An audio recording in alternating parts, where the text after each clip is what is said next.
அந்தரமுடைய நாடாரும் பெருமையோடு வாழ்ந்து வந்தார்.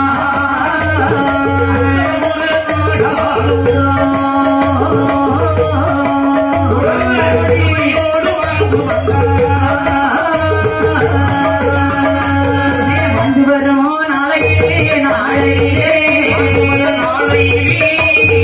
கோயிலது தானமைத்தார் தானமைத்தார்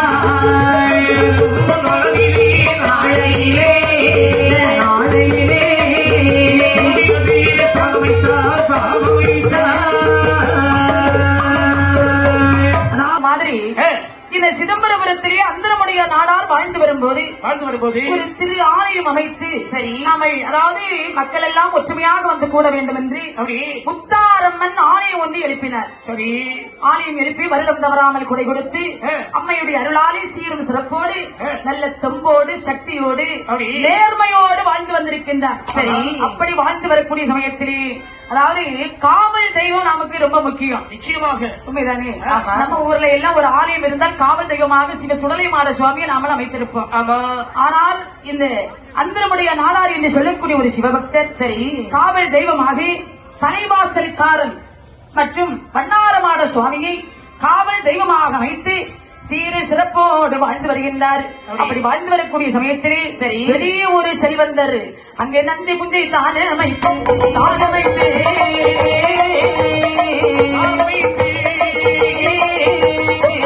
நயமுடனே வாழ்ந்துவாரா வாழ்ந்துவாரா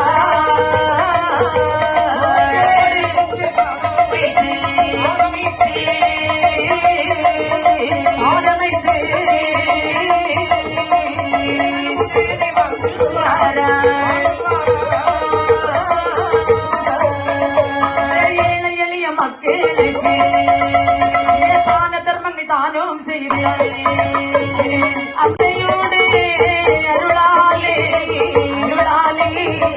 அருளாலே அருளாலே அங்குடைய நாடா வாழ்த்துவாரா வாழ்த்துவாரா வாழ்த்துவாரா ஓடு ஓடு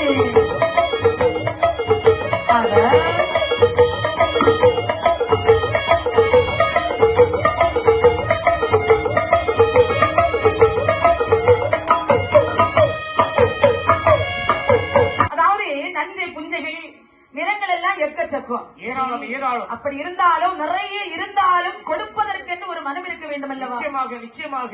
ஆனால் ஏழை எளிய மக்களுக்கு தான தர்மங்கள் செய்து சீர சிறப்போடு இந்த சிதம்பரம் என்று சொல்லக்கூடிய நகரத்திலே பெருமையோடு வாழ்ந்து வந்திருக்கின்றார். அம்மையுடைய அருளாலும் தலைவாசற்கார சுவாமி வண்ணாரமாட சுவாமியுடைய அருளாலும் சரி சீர சிறப்போடு உற்றார உறவினர்களோடு வாழ்ந்து வரக்கூடிய சமயத்திலே அங்கே வாழ்ந்து வளம் கண்டு அங்கே இறைவனடி சேர்ந்தார். அவர் இறைவனடி சேர்ந்தாலும் அவருடைய குடும்பத்தார்கள் இப்போதும் இந்த வகையாராக்கள் எல்லோரும் அம்மையுடைய அருளை பெற்று அப்பன் தலைவாசற்கார சுவாமியுடைய அருளாலும் வண்ணாரமாட சுவாமியுடைய அருளாலும் உற்றார்கள் உறவினர்கள் சொந்த பந்தங்கள் நோயற்ற வாழ்வு குறையற்ற செல்வத்தோடு இன்னைக்கும் வாழ்ந்து வளங்கண்டு வருகின்றார்கள்.